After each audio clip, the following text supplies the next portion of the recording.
Bismillahirrahmanirrahim. Assalamualaikum dear students. Welcome to the online NMDCAT session of Stars Academy head office Johor Town. Today we are starting first year and part 1 with atomic mass is the main topic we are going to discuss today. तो atomic mass की आज हमने बात करनी है, empirical और molecular formula की हमने बात करनी है. अच्छा, एटॉमिक मास जो है ना, ये एक ऐसी ब्रॉड टर्म है जिसके बारे में काफ़ी ज़्यादा कन्फ्यूजन देखने में आती है. तो we will talk about atomic मास.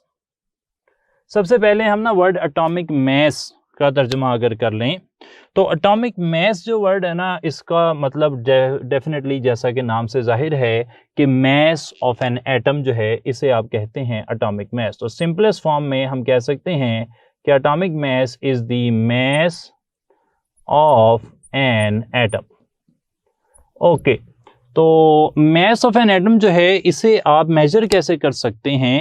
क्या एक एटम का एब्सोल्यूट मास मेजर करना पॉसिबल है? तो इसका जवाब है जी नहीं. एटम का मास ना एब्सोल्यूटली मेजर नहीं किया जा सकता. दुनिया भर में हम जितनी भी चीज़ें मेजर करते हैं, they are relevant measurements, relative measurements. हम चीज़ों को नापते हैं किसी और चीज़ के साथ मुकाबला करके.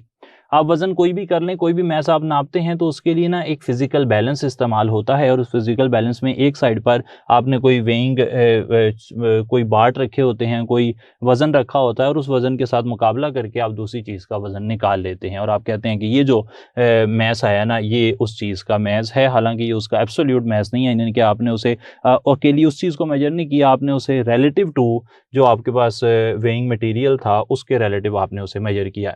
Same is the case with atomic mass. Atomic mass mass of an atom है, और इसको अकेले नापने का उसका कोई तरीका हमारे पास नहीं है. हमारे पास जो तरीका है वो एटॉमिक मास की जो ज़्यादा फेमस फॉर्म है उसको हम नापते हैं, और वो कहलाती है रिलेटिव एटॉमिक मास. ये ज़्यादा प्रैक्टिकल एक टर्म है, रिलेटिव एटॉमिक मास. ओके जी, रिलेटिव एटॉमिक मास जो है, इसको अगर हम डिफाइन करें तो आप ऐसे कह सकते हैं कि mass, it is the mass of an atom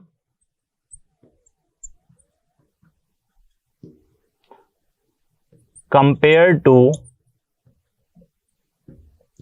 1/12 of carbon 12. तो कार्बन 12 का जो 1/12 पार्ट है ना, उसके साथ अगर आप किसी चीज़ का, किसी एटम के एक मास का, एक एटम का मास कंपेयर करेंगे विद 1/12 ऑफ कार्बन 12, तो जो मास आएगा उसे आप रिलेटिव एटॉमिक मास कहेंगे. रिलेटिव एटॉमिक मास जो है, उसके अंदर हम स्टैंडर्ड क्या यूज़ कर रहे हैं, यानी कि वेइंग कंपैरिजन के लिए क्या यूज़ कर रहे हैं, 1/12 ऑफ कार्बन 12. और ये जो 1/12 ऑफ कार्बन 12 है, इसे कहते हैं atomic mass unit. atomic mass unit, atomic mass unit जो है, it is the mass of 1/12 of carbon 12. Carbon 12 के 1/12 का जो मैस होता है ना, उसे आप कहते हैं एटॉमिक मैस यूनिट, और डेफिनेटली ये बराबर होता है 1 AMU के, and 1 AMU is further equal to 1.661 into 10 raised to power minus 27 in kilograms, 1.661 into 10 raised to power minus 24 grams, and 1.661 into 10 raised to power minus 21 milligrams. तो यहाँ पर ना हम इस हिस्से में देखेंगे जो फिजिकल केमिस्ट्री का हमारा पोर्शन है, उसमें यूनिट कन्वर्जन को भी बेस बनाकर एग्जामिनर सवाल पूछता है, इसलिए ये जो छोटे छोटे ट्रिक्स हैं ये आपने देख लेने हैं. तो एटॉमिक मास यूनिट जो है वो इस्तेमाल होता है रिलेटिव एटॉमिक मास को नापने के लिए, और रिलेटिव एटॉमिक मास जो है, ये है किसी भी एटम का mass in comparison to 1/12 of carbon 12. अच्छा, इस आइडिया को ज़रा समझने की ज़रूरत है कि आप रिलेटिव एटॉमिक मास किस तरह निकालते हैं. जस्ट इमेजिन आपके पास ना एक हाइपोथेटिकल बैलेंस है. You have a hypothetical balance. Hypothetical balance का मतलब ज़ाहिर बात है कि एक एटम का मास निकालने के लिए कोई तराजू तो नहीं बना हुआ, लेकिन जस्ट इमेजिन यू हैव 1, और उसके अंदर ना ये एक कार्बन 12 है. ये देखें ज़रा, ये कार्बन 12 है, और कार्बन 12 के आपने 12 पार्ट्स कर लिए हैं. 12 पार्ट्स कर लिए हैं, तो 1 2 3 4 5 6 7 8 9 10 11 12 पार्ट्स हो गए। अब इनमें से एक पार्ट आप जो है वो ले लेते हैं, तो वो पार्ट किसके बराबर है 1/12, यानी कि 12 पार्ट्स किए तो एक पार्ट किसके बराबर हुआ 1/12 के। 12 पार्ट्स का मैस था 12 ग्राम, तो एक पार्ट का यानी कि 12 AMU, तो एक पार्ट का मैस कितना होगा 1 AMU होगा। सही है जनाब। अब इसे आपने रखा, ये एक मैंने हाइपोथेटिकल बैलेंस बना लिया और इस हाइपोथेटिकल बैलेंस में एक जगह पर आपने रख दिया इसे। सही है जी, वो जो हमारा कार्बन 12 का 1/12 है, जिसे एटॉमिक मैस यूनिट कहते हैं, जिसका मैस है 1 AMU। और दूसरी तरफ आपने वो एलिमेंट रखा जिसका मैस आपने जो है वो मेजर करना है। फॉर एग्जांपल यहाँ पे आपने रख दिया एक एटम मैग्नीशियम का। अच्छा, जाहिर बात है कि मैग्नीशियम का एटम जो है वो कार्बन 12 के 1/12 से, यानी कि कार्बन 12 के 12वें हिस्से से भारी है। तो जब वो भारी है तो फिर मैग्नीशियम वाला जो ये हाइपोथेटिकल बैलेंस है, एक्चुअल में जाहिर बात ऐसा नहीं होता, हाइपोथेटिकल बैलेंस नीचे की तरफ चला जाएगा। जब वो नीचे की तरफ चला जाएगा तो अब आपको दूसरी साइड पे वजन बढ़ाना पड़ेगा। आप वजन बढ़ाते जाएंगे, आप 2 3 4 10 12 15 18 20 24 पर जब आप पहुंचेंगे, आपके पास 24 एटॉमिक मैस यूनिट्स होंगे, 24 ऐसे छोटे छोटे पार्ट्स होंगे, तो ये दोनों साइड्स बैलेंस हो जाएंगी। क्योंकि मैग्नीशियम के एक एटम को बैलेंस करने के लिए कार्बन 12 के 1/12 के 24 यूनिट्स लगे, 24 छोटे छोटे पार्ट्स लगे। दैट इज वाई आप कहेंगे कि मैग्नीशियम का जो रिलेटिव एटॉमिक मैस है, जिसे AR लिखा जाता है, वो 24 AMU होगा, because 24 atomic mass units are needed to balance 1 atom of magnesium according to this balance. सही है जी। इसी तरीके से आप किसी भी एटम का मैस निकाल सकते हैं, लेकिन देखा यह गया है कि जो मैस है ना, यहाँ पर तो हमने निकाल लिया मैग्नीशियम का 24 AMU। देखा यह गया है कि दुनिया में अक्सर एलिमेंट्स के जो मैसेज आते हैं वो होल नंबर में नहीं आते, यानी कि 24 26 31 इस तरह नहीं आते, बल्कि अक्सर जो मैसेज हैं वो आते हैं फ्रैक्शंस में, और आप उन्हें कहते हैं एवरेज एटॉमिक मैसेज या फ्रैक्शनल एटॉमिक मैसेज। अच्छा, डेफिनेटली वो भी कार्बन 12 से ही कंपेयर करके निकाले जाते हैं जो एवरेज एटॉमिक मैसेज हैं या फ्रैक्शनल एटॉमिक मैसेज हैं, लेकिन असल में उनके अंदर हम आइसोटोप्स की अबंडेंस को भी ध्यान में रखते हैं। हमने कहा कि मैग्नीशियम के एक एटम को बैलेंस करने के लिए कार्बन 12 के 1/12, यानी कि ये जो छोटे छोटे डॉट हैं, ऐसे कितने यूज हुए 24 यूज हुए। हमने कहा जी मैग्नीशियम का मैस 24 है। अब अगर हम बात करते हैं कि यही तरीका जो हमने यहाँ पर लिखा है, इस तरीके को हम इस्तेमाल कर लेते हैं फॉर क्लोरीन। सही है, फॉर क्लोरीन अगर हम इस्तेमाल करें तो एक प्रॉब्लम आती है। वो प्रॉब्लम क्या है कि इस बैलेंस के अंदर यहाँ पर हमने यहाँ पे मैग्नीशियम रखा है, अगर हम वहाँ पे क्लोरीन रख के देखें कि एक क्लोरीन को बैलेंस करने के लिए कितने पार्ट्स लगेंगे, कितने एटॉमिक मैस यूनिट लगेंगे, तो हम कैलकुलेट नहीं कर पाएंगे। क्यों नहीं कर पाएंगे? बिकॉज क्लोरीन के दो आइसोटोप हैं, क्लोरीन 35 मैस वाला भी होता है, क्लोरीन 37 मैस वाला भी होता है। तो इन दैट केस हम यहाँ जो हाइपोथेटिकल बैलेंस है हमारा, जो हमने एक फर्जी कैलकुलेशन की है, उसमें हम क्लोरीन 35 को कंपेयर करें या क्लोरीन 37 को कंपेयर करें, ये तो हमें क्लियर नहीं होगा, क्योंकि चीज़ों के आइसोटोप्स भी होते हैं और आइसोटोप्स की वजह से आप जो है ना कौन से आइसोटोप को रिलेटिव एटॉमिक मैस निकालने में इस्तेमाल करें, इस मसले को हल करने के लिए एक और नई टर्म है, वो है एवरेज एटॉमिक मैस, जिसे फ्रैक्शनल एटॉमिक मैस भी कहते हैं। और ये जो फ्रैक्शनल एटॉमिक मैस का कॉन्सेप्ट है, इसके अंदर अब हम ये देख लेते हैं कि ये कैसे निकलेगा। इसको निकालने का तरीका ये है कि अगर आपके पास एवरेज एटॉमिक मैस या फ्रैक्शनल एटॉमिक मैस ये निकालना हो, तो आप जो भी आपके पास एलिमेंट है, for example in case of chlorine अगर मैं बात करूं, तो जो एटॉमिक मैस है, relative atomic mass of first isotope को आप मल्टीप्लाई कर देते हैं abundance of first isotope. Relative abundance of first isotope, दुनिया में जब एक एलिमेंट एक से ज़्यादा फॉर्म्स में पाया जाता है, आइसोटोप्स की फॉर्म में पाया जाता है, तो दोनों आइसोटोप्स एक जितनी मिकदार में नहीं पाए जाते।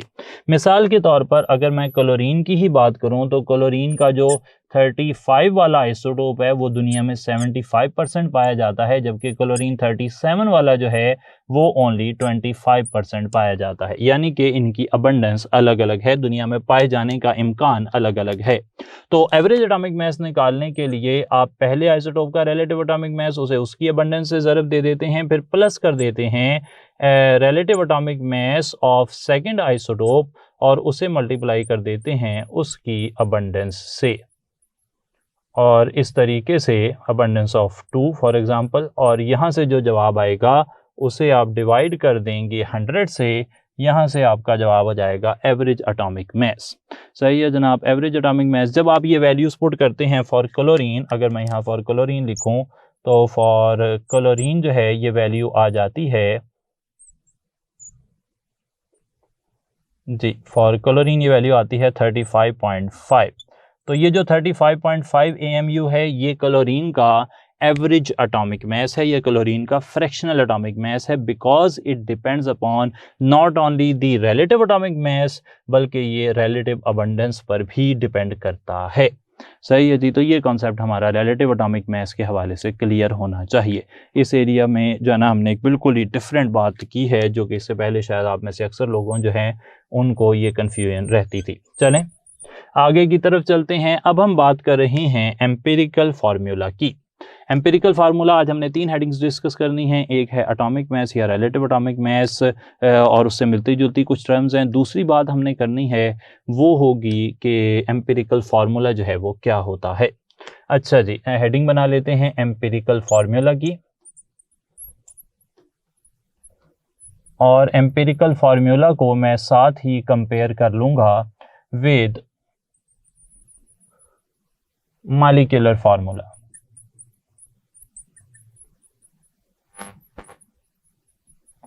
तो जो एम्पिरिकल फार्मूला होता है it is the simplest formula. याद रखना है कि एम्पिरिकल फार्मूला जो है formula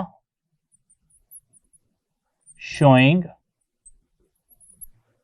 simplest ratio between atoms.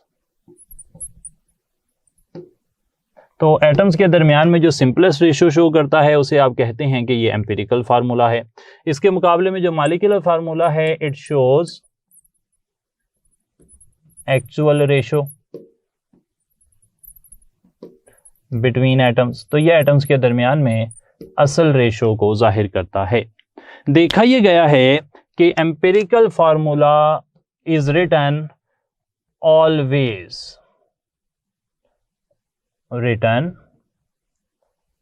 For, पहली बात ionic compounds. Remember that ionic compounds के लिए हमेशा एम्पिरिकल फार्मूला ही लिखा जाएगा, कभी भी मॉलिक्यूलर फार्मूला नहीं लिखा जाता। B giant covalent molecules, like यहां पर हम मिसाल दे देते हैं। जाइंट कोवेलेंट मॉलिक्यूल्स में हमारे पास है सिलिकॉन कार्बाइड है, सिलिका है, डायमंड है वगैरह।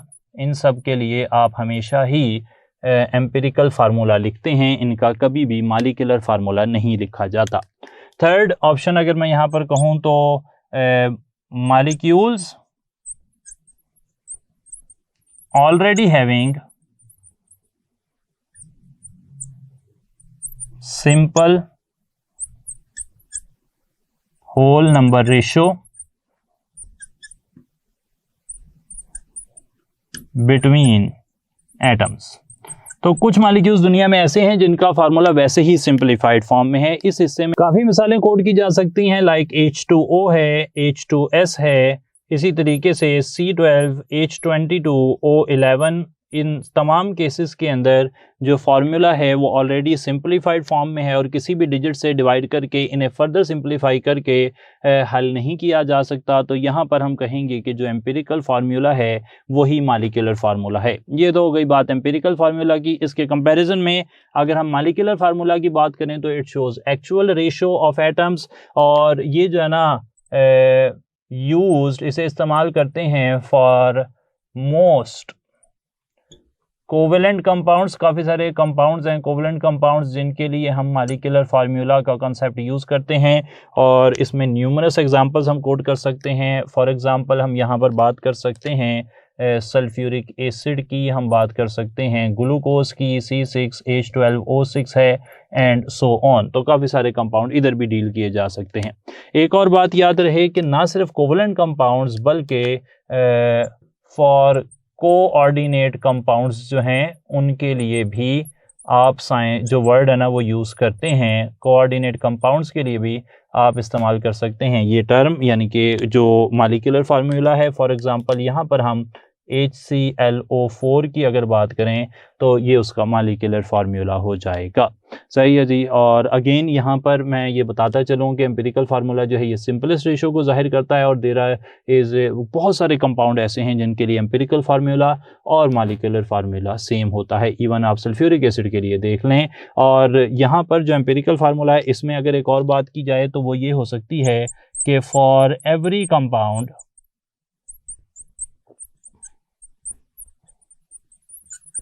एम्पिरिकल फार्मूला पॉसिबल होता है। फॉर एग्जांपल अगर हम C6H6 की बात करें तो इसका एम्पिरिकल फार्मूला जो है C6H6 का, ये दोनों 6 के टेबल पर डिवाइड हो सकते हैं, तो जो सिंपलेस्ट रेशो होगी वो CH हो जाएगी यहाँ पर।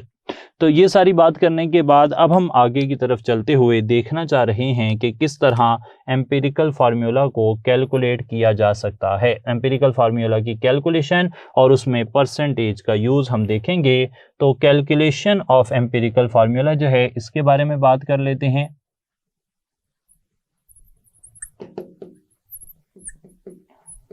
एम्पिरिकल फार्मूला को कैलकुलेट करने के लिए हमें 4 स्टेप्स से गुजरना पड़ता है, और उनमें जो पहला स्टेप है वो है number 1 is percentage composition determine करना। अच्छा, जो परसेंटेज कंपोजिशन है ना, फॉर एग्जांपल आपके पास कोई डाटा है, आप उससे जो है एम्पिरिकल फार्मूला निकालना चाहते हैं, आपको 4 स्टेप से गुजरना पड़ेगा। उनमें पहला स्टेप है कि आप परसेंटेज कंपोजिशन निकालें। परसेंटेज कंपोजिशन ना 2 तरीक़ों से निकाली जा सकती है। परसेंटेज कंपोजिशन को निकालने का जो पहला तरीका है वो मैं यहाँ पर मेंशन कर लेता हूँ। ये तरीका उस वक्त काम आता है जब आपको गिवन डाटा के अंदर जो 2 चीज़ें दी गई हों। पहला होता है मास ऑफ एलिमेंट और दूसरा होता है मास ऑफ कंपाउंड। अगर ऐसा डाटा दिया गया होगा तो फिर आप परसेंटेज निकालेंगे। Percentage will be equal to mass of element divided by mass of compound, जो कि गिवन होगा, दोनों चीज़ें आपको गिवन होंगी, मल्टीप्लाइड बाय 100। मैं इनके हवाले से, तमाम के हवाले से अपनी जो डिस्कशन सेशन है MCQs का, उसमें अभी थोड़ी देर में MCQs डिस्कस कर लूँगा। पर्टिकुलरली हर एक के लिए 1 या 2 एग्जांपल्स रखेंगे ताकि वो आइडिया आपको क्लियर हो जाए। यहाँ पर परसेंटेज कंपोजिशन निकालने का तरीका मैंने क्या बताया, मास ऑफ एलिमेंट भी दिया गया हो, मास ऑफ कंपाउंड भी दिया गया हो। अगर ऐसा ना हो तो फिर दूसरा तरीका ये होगा कि हमें सिर्फ कंपाउंड का नाम बताया जाएगा, ना उसमें एलिमेंट का मास दिया गया होगा, ना कंपाउंड का मास दिया गया होगा। इन दैट केस हम क्या फार्मूला लगाएंगे, हम वहां पर फार्मूला लगाएंगे मास of element divided by molar mass of compound. तो मोलर मास ऑफ कंपाउंड से डिवाइड कर देंगे, मल्टीप्लाइड बाय 100 कर देंगे। इन दिस केस हमें जो मास है वो एलिमेंट का नहीं दिया गया होगा, कंपाउंड का भी नहीं दिया गया होगा। फॉर एग्जांपल हमें इस तरह सवाल आ सकता है कि अमोनिया एक कंपाउंड है, आपने उसमें नाइट्रोजन की परसेंटेज जो है, नाइट्रोजन की परसेंटेज वो बतानी है। तो अब आप देखें कि यहाँ पर हमें कोई मास नहीं दिया गया, कोई मोलर मास नहीं दिया, मतलब कोई मास of element, mass of compound नहीं दिए गए। यहाँ पर हम क्या करेंगे, हम अमोनिया में जो नाइट्रोजन का मास है उसे मास ऑफ एलिमेंट कंसिडर करेंगे, और टोटल अमोनिया का जो मोलर मास है उसे यहाँ पे मोलर मास ऑफ कंपाउंड लिखकर मल्टीप्लाइड बाय 100 करेंगे, हमारी परसेंटेज आ जाएगी। दूसरा पॉइंट जो हम यहाँ पर करते हैं, यानी कि कैलकुलेशन ऑफ एम्पिरिकल फार्मूला के अंदर, वो होता है कि हमने निकालनी होती है मोल, जिसे आप कहते हैं नंबर ऑफ मोल्स। सही है जी। नंबर ऑफ मोल्स का कॉन्सेप्ट हमने इंशाल्लाह आगे भी इस पर बात करती रहनी है। इसे ग्राम एटम्स ग्राम मालिक्यूल्स, ग्राम फार्मूला यूनिट्स, ग्राम आइंस या नंबर ऑफ मोल्स कुछ भी कहा जाता है। ये सब टर्म्स में क्या क्या डिफरेंस है ये इंशाल्लाह नेक्स्ट टाइम हम देख लेंगे। फिलहाल हम नंबर ऑफ मोल्स की बात कर रहे हैं। तो नंबर ऑफ मोल्स निकालने का तरीका ये होता है कि आपको जो भी परसेंटेज जो है वो दी गई है, नंबर ऑफ मोल्स अगर आपने निकालने हैं तो आपको जो परसेंटेज मिली थी, परसेंटेज यानी कि पिछले स्टेप में, स्टेप 1 में जो परसेंटेज आई थी, आप उसे डिवाइड कर देंगे एटॉमिक मास से जिसकी परसेंटेज आप निकालना चाह रहे हैं। Atomic mass of x for example, तो ये आ जाएंगे मोल्स ऑफ एक्स। सही है जी। अगर आपने कार्बन के मोल्स निकालने हैं तो कार्बन की परसेंटेज को कार्बन के एटॉमिक मास से डिवाइड कर दें, ऑक्सीजन के लिए ऑक्सीजन से डिवाइड कर दें, नाइट्रोजन के लिए नाइट्रोजन से डिवाइड कर दें। अगेन इस पर हम अभी जो है एग्जांपल्स कोट करेंगे। तो 2 काम करने के बाद तीसरा स्टेप होगा, उसे आप कहते हैं कि मोल रेशो निकालना। और मोल रेशो ऐसे निकलेगी कि आपके पास फॉर एग्जांपल, मैं एग्जांपल कोड कर रहा हूं कि कार्बन, हाइड्रोजन, ऑक्सीजन तीनों के मोल्स आ गए से इसके मोल्स आ गए 3, इसके मोल्स आ गए 3, इसके मोल्स आ गए 1.5 for example.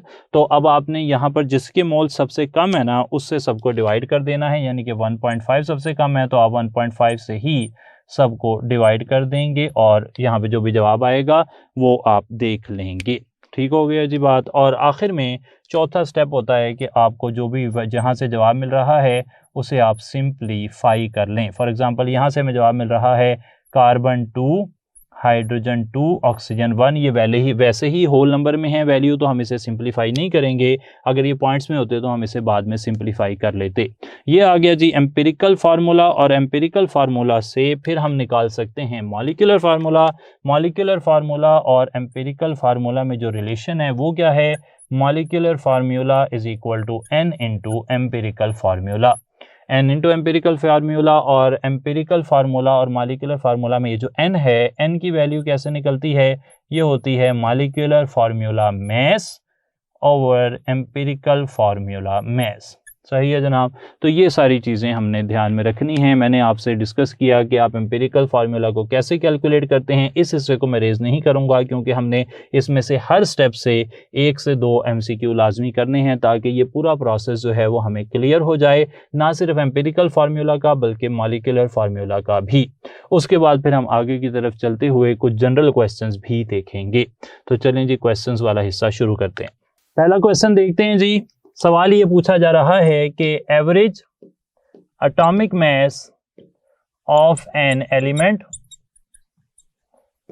Is closest in numerical value to the isotope with.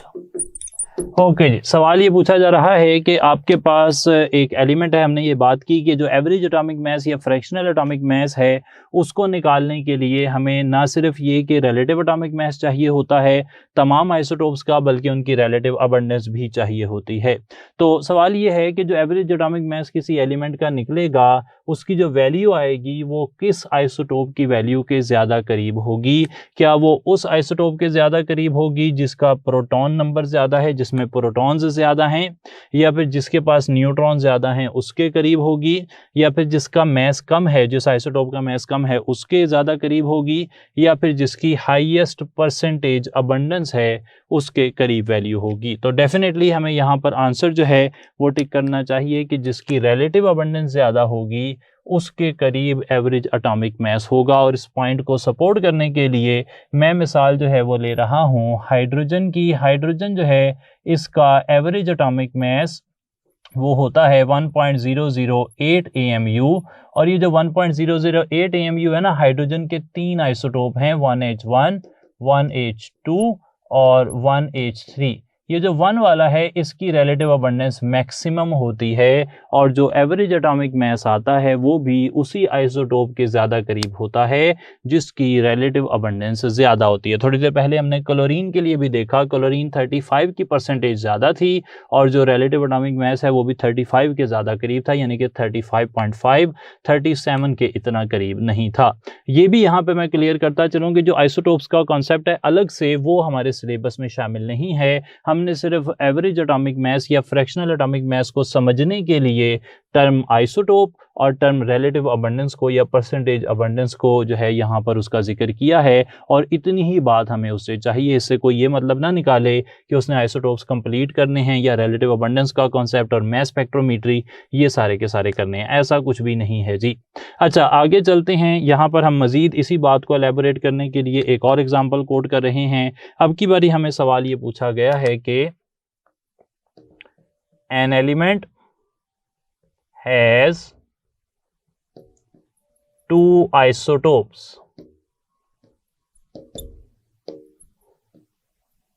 with mass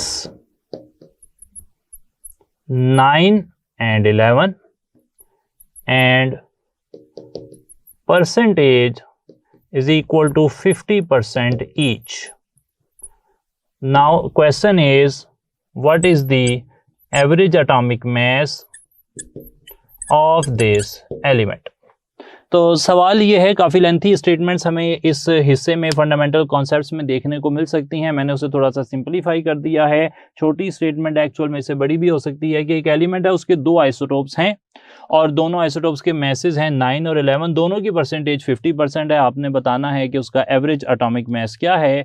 average atomic मास निकालने का तरीका मेरे पास है। एवरेज एटॉमिक मास जो होता है ना, वो होता है पहले आइसोटोप का मास मल्टीप्लाइड बाय उसकी परसेंटेज प्लस दूसरे आइसोटोप का मास मल्टीप्लाइड बाय उसकी परसेंटेज, और इसको आपने डिवाइड कर देना होता है 100 से।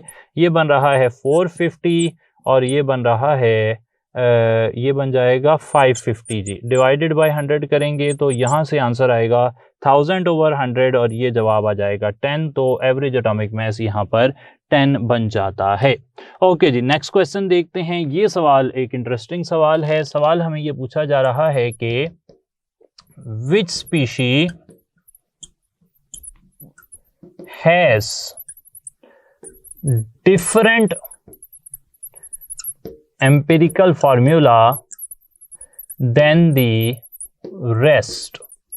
ओके, सवाल को हल करने के दो तरीके। एक तो ये है कि आप हर एक का फार्मूला जो है वो हर बारी बारी लिखें, उसे हल करें। दूसरा आसान तरीका जो मैं आपसे शेयर कर रहा हूं वो ये है कि इथाइलिन एक एल्कीन है, और इथाइलिन एक एल्कीन है। हम यहाँ पे सिर्फ आपकी समझ के लिए, वैसे आंसर मैं एंड पर बिल्कुल शॉर्टकट से बता दूंगा। इथाइलिन एक एल्कीन है, इसका फार्मूला है C2H4। साइक्लोब्यूटेन एक साइक्लो एल्केन है, इसका फार्मूला होगा C4H8। और प्रोपीन एक एल्कीन है, इसका फार्मूला होगा C3H6। आप जानते हैं, हमने ऑर्गेनिक केमिस्ट्री में पढ़ा हुआ है कि एल्कीन्स और साइक्लो एल्केन्स, एल्कीन्स और साइक्लो एल्केन्स दोनों का जनरल फार्मूला सेम है CnH2n। तो उनका जनरल फार्मूला सेम है, उनका एम्पिरिकल फार्मूला भी सेम हो सकता है। सही है जी, जनरल फार्मूला सेम हो तो फिर आगे यहाँ से ना एम्पिरिकल फार्मूला अगर आप निकालें, आप इन सब को देखेंगे तो इनका एम्पिरिकल फार्मूला यहाँ पर आता है CH2।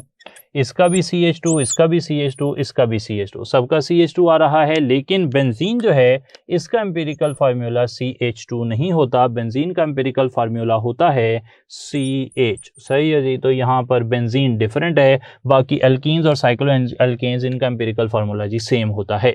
अच्छा जनाब, आगे चलते हैं। नेक्स्ट क्वेश्चन आ गया। ये 4 कंपाउंड हैं हमारे पास और इनके हवाले से हमें सवाल पूछा जा रहा है कि highest percentage of nitrogen is present in। तो ये जो सारे कंपाउंड दिए गए हैं 4, इनमें से किस में नाइट्रोजन की परसेंटेज मैक्सिमम है? आसान तरीन तरीका यहाँ पर मैं ये बता दूं कि हमने कहा था इससे हमने काफ़ी MCQ करने हैं, तो यहाँ 2 फार्मूलाज हैं। इनमें से पहला फार्मूला यहाँ नहीं लग सकता क्योंकि पहले फार्मूला के लिए हमें मास ऑफ एलिमेंट और मास ऑफ कंपाउंड दोनों दिए गए होने चाहिए। अगर सिर्फ कंपाउंड का नेम लिखा हुआ है या कंपाउंड का फार्मूला दिया हुआ है तो सेकेंड फार्मूला लगेगा। मास of element over molar mass of compound multiplied by 100 करने की हमेशा ज़रूरत नहीं होती, क्योंकि मतलब हमने जो है ना बड़े शॉर्ट टाइम में विद इन टाइम स्पैन जो हमें दिया जाएगा पेपर में उसमें ही सवाल को हल करना है। तो हम हर बारी बस जल्दी से ये कोशिश करेंगे कि मास ऑफ एलिमेंट ऊपर पुट करें, मोलर मास नीचे पुट करें। फिर एंड पर मैं एक और ट्रिक भी बता देता हूँ जिससे आइडिया जो है वो हो जाएगा। वो ट्रिक जो है यहाँ पर देखें, पहले मैं नाइट्रोजन अमोनिया के लिए लिखूँ, नाइट्रोजन का मास 14, टोटल मास 17। यहाँ पर नाइट्रोजन का मास 28, टोटल मास 32। यहाँ पर नाइट्रोजन 2 हैं, मैस 28 और टोटल मैस देखें 16 4s आर 64 और 64 और 28 अगर आप यहाँ पर करेंगे तो ये 92 आ जाएगा। ओके, आखिर में ये यूरिया है, यूरिया में नाइट्रोजन का मैस 28, टोटल मैस 60 बन जाएगा। तो अब ये तो हो गया, यहाँ से भी अभी वैल्यू जो है ना हमें कुछ कुछ डाउट है कि कौन सी सही होगी कौन सी नहीं, क्योंकि कैलकुलेशन थोड़ी लेंथी है। तो एक आसान सी बात मैं आपको बता दूं कि अगर आपके पास नाइट्रोजन की फॉर एग्जांपल परसेंटेज आप निकाल रहे हैं, तो अगर नाइट्रोजन यहाँ पर भी 2 एटम हैं, यहाँ पर भी 2 एटम हैं, यहाँ पर भी 2 एटम हैं, तो अगर नाइट्रोजन की तादाद सेम होगी ना, तो जो काउंटर एटम है अगर वो बड़े बड़े एटम है, ज़्यादा मैस वाले एटम हैं, तो फिर वो सही जवाब नहीं हो सकते। हमें सवाल क्या पूछा गया है, highest percentage of nitrogen.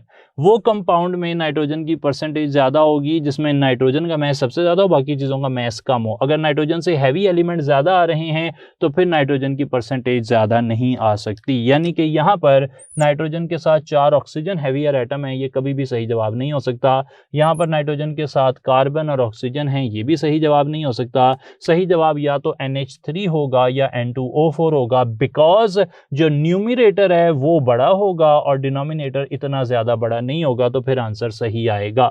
Highest percentage निकालनी है, न्यूमरेटर बड़ा होना चाहिए, डिनोमिनेटर थोड़ा सा इतना बड़ा नहीं होना चाहिए, फिर जवाब सही आते हैं, ज़्यादा बड़े आते हैं अगर हाईएस्ट परसेंटेज निकालनी हो। तो अब इन दोनों में से आप देख सकते हैं कि यहाँ पर एक नाइट्रोजन के साथ 3 हाइड्रोजन है, यहाँ पर 2 नाइट्रोजन के साथ 4 हाइड्रोजन है। आप सिंपल कैलकुलेशन किसी भी फॉर्मूला से कर लें, आपको पता लग जाएगा कि यहाँ पर सबसे ज़्यादा परसेंटेज ऑफ नाइट्रोजन है, क्योंकि यहाँ पे डिनोमिनेटर रिलेटिवली सबसे छोटा है। सही है जी, डिनोमिनेटर छोटा है, न्यूमरेटर बड़ा है, तो यहाँ पर नाइट्रोजन की परसेंटेज ज़्यादा आएगी। 28/32 ये जवाब यहाँ पर मैक्सिमम आएगा एज़ कम्पेयर टू 14/17। सही है जनाब, तो 2 नाइट्रोजन के लिए 4 हाइड्रोजन, तो ये रेशो जो है वो ज़्यादा है, इस बात को आप समझ लें। 2 बातें मैंने यहाँ पर कहीं, अगर काउंटर एटम जो हैं जो दूसरे एटम हैं वो हैवियर होंगे तो फिर जो है ना नाइट्रोजन की परसेंटेज कम हो जाएगी, और अगर काउंटर एटम जो हैं या जो दूसरे एटम है साथ जो जॉइंट एटम्स हैं वो मैस में हल्के होंगे, तो फिर परसेंटेज जो है नाइट्रोजन की वो बढ़ेगी। तो ये हमने आइडिया यहाँ पर इम्प्लीमेंट किया। अब हम यहाँ पर एक और सवाल देख रहे हैं, और इस सवाल में हमें ये पूछा जा रहा है कि ए compound has 80% carbon and 20% hydrogen, identify it. तो एक कंपाउंड है, उसके पास 80% कार्बन है, 20% हाइड्रोजन है, हमने उसे आइडेंटिफाई करना है। इस टाइप के सवाल सबसे लेंथी होते हैं, जिसमें हमें सारे प्रोसेस से गुजरना होता है। सबसे पहले हमें परसेंटेज कंपोजिशन निकालनी है, वो दी गई है। परसेंटेज से अगला स्टेप क्या होता है, नंबर ऑफ मोल्स, हम परसेंटेज को एटॉमिक मास से डिवाइड कर देते हैं। कार्बन की परसेंटेज 80 को हम 12 से डिवाइड कर देंगे, और हाइड्रोजन की परसेंटेज 20 को 1 से डिवाइड कर देंगे। यहाँ पर जवाब आता है 6.66, यहाँ पर जवाब आता है 20। परसेंटेज निकालने के बाद हम मोल रेशो निकालेंगे, जिसके मोल सबसे कम है उससे डिवाइड कर दें, ये आ जाएगा 6.66, ये आ जाएगा 6.66। यहाँ से कार्बन की वैल्यू 1 और हाइड्रोजन की वैल्यू 3 आ जाएगी। सही है जनाब, तो 1 और 3 की रेशो है कार्बन और हाइड्रोजन में। ये एम्पिरिकल फार्मूला आ गया। अब मॉलिक्यूलर फार्मूला निकालना है, तो यहाँ से मॉलिक्यूलर फार्मूला हो सकता है सी, ये इसे डबल कर लें, 2 से मल्टीप्लाई करें, यहाँ 2 से मल्टीप्लाई करें तो C2H6 हो सकता है। 1 और 3 जो है वो 2 और 6 बन सकता है। तो यहाँ पर जो मॉलिक्यूलर फार्मूला है वो हो सकता है कितना जनाब, वो हो सकता है C2H6। तो कंपाउंड को हमने यहाँ निकाला। देख लें, सबसे पहले परसेंटेज मुझे दी गई थी, मैंने उससे मोल्स निकाले, और मोल्स निकाल कर फिर मैंने उनसे मोल से निकाली मोल रेशो, और मोल रेशो को फिर मैंने सिंप्लीफाई किया। सिंप्लीफाई तो वो पहले ही थी। अब इस 1 और 3 वाली रेशो CH3 से मैंने जज किया कि उसका फिर मॉलिक्यूलर फार्मूला क्या हो सकता है, किसी सूटेबल डिजिट से मल्टीप्लाई किया तो C2H6 आ गया। तो मैंने कहा यही इसका जो है मॉलिक्यूलर फार्मूला हो सकता है, और तो कोई ऑप्शन यहाँ पर नहीं बन रही। इसी तरीके से एक और सवाल यहाँ देख लेते हैं, और ये आज का हमारा लास्ट क्वेश्चन हो जाएगा। सवाल हमें ये पूछा गया है कि एक कंपाउंड है, उस कंपाउंड के अंदर 2 एटम हैं X और Y, जैसा कि आपको नज़र आ रहा है, और उनके बारे में हमें इस तरीके से क्वेश्चन पूछा जा रहा है।